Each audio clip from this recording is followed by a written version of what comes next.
Hello, students.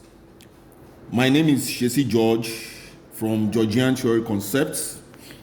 In this video, we are going to discuss three concepts. Number one, we have the concept of equilibrium, the concept of consumer's surplus, consumer surplus, and lastly, producer surplus, producer surplus. Okay, but in this video we'll concentrate on these two. Then the subsequent video we'll look at producer surplus. So these are the three microeconomics concepts to be discussed here. Okay, so let's get started. All right, now what is equilibrium? Equilibrium is nothing but from the word equality. Okay, so when we talk of equality, we are looking at two fundamental concepts that are equal. So in these concepts, we'll be talking of demand and we're talking of supply. Now, when the quantity the consumers are willing to buy at a given price, or a particular price, is equal to the quantity the suppliers are willing to produce and supply or to sell. Okay, when they are equal, let's say if the quantity is 100, it means this one too will be 100. All right, now this price is called equilibrium price in economics. Okay, why these quantities? They are called equilibrium quantity. Why? Because this quantity for demand and the supply are equal at this particular price. So we said that equilibrium quantity has occurred and equilibrium price has occurred. All right, now let me graphicalize this and see. Let's look at this Cartesian plane. Looking at this Cartesian plane, okay, we know that this y-axis is represented by the price and this is represented by the quantity. All right, then the demand, when the quantity is 0 at the origin, we have a price here. Take note of that. Let's call this P. Then we have a quantity here. Of course, from the law of demand, the higher the price, the lower the quantity. Okay, so it's going to give us a curve in this manner. All right, then we have a supply curve. You can watch my previous video. I've proved all this. Okay, all right, now the points at which the demand curve joins the supply curve. So this is a supply curve, this is demand curve. This point is called equilibrium point. All right, then when you trace this down, it's called equilibrium quantity. Then when you trace this to the y-axis, this point is called the equilibrium price. Okay, why this is the equilibrium quantity. All right, so equilibrium point is the point at which the quantity demanded is equal to the quantity supplied. All right, now having considered that, when you look at these points at this price, the quantity supply here, okay, is greater than the equilibrium quantity. All right, so we can put a symbol here: equilibrium quantity less than the quantity supply at this price. Okay, so we can say that this is the quantity the suppliers, look at, will be willing to sell at this price, which means we have what we call excess supply here. This is excess supply.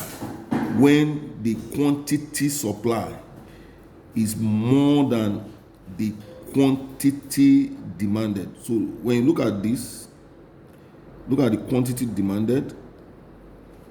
This is the quantity demanded. Let's assume the quantity supply is 100 here. The quantity demanded here is, let's say, 20.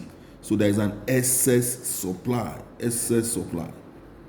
or surplus.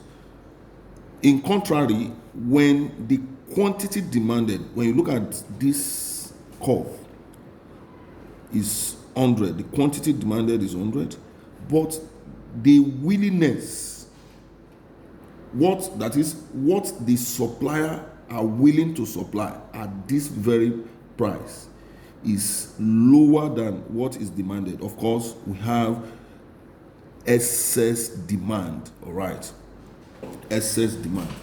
So this point is known as excess demand or shortage. There will be shortage in the market. So it will get to a time there will be instability in the price, which means that some of the supplier will be reducing the market price to hijack some customers to himself rather. It will get to a time the price will be stable, and this price is called the equilibrium price, where the quantity supplied will be equal to the quantity demanded, and this price will be called the market price. That's what we call the market price. Okay, class? All right. Now, we talk of consumers' surplus. Now, let's look at this. Look at this price. Look at this. Look at this. It will get to a time, this price is called the willingness price. That is the price the consumer is willing to pay. Okay, so we have a lot of consumers. So these are the prices they are willing to pay. Look at the way I'm shading. Then there is a shape here. This shape is a rectangle. So let me bring out this shape. Now these are the prices. These are the prices.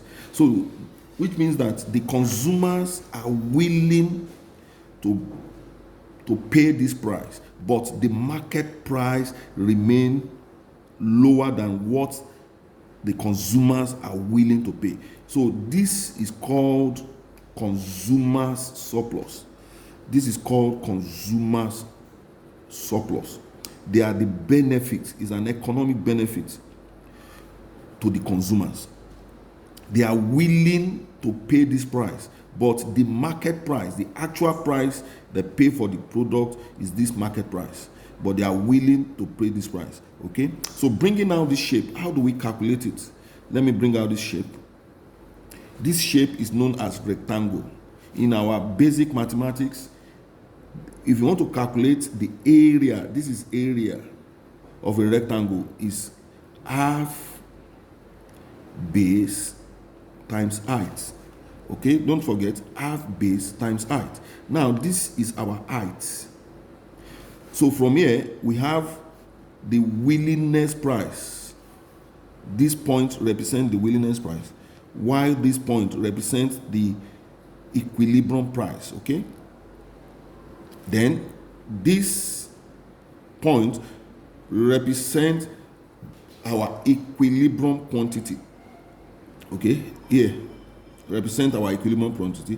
Then the area of this rectangle represents consumer surplus. So we know that area of a rectangle is what? Half base multiplied by the height. Therefore, from our theory, we have consumer surplus will be equals to half, or which is 0.5 multiplied by base. The base is called the equilibrium quantity. Okay, equilibrium quantity multiplied by the height, and the height is the difference between the willingness price minus the equilibrium price. Okay, that's the equilibrium price. So if you ask to calculate consumer surplus, you use this formula. All right, hope you understand the video. You can replay the video for better understanding. So if you like the video, please do share with your friends. So in my next video, we are going to discuss the concept of producer's surplus. Producer's surplus. So I remain your theorist, the Georgian theory, Shesi George. Thanks for watching. Bye for now.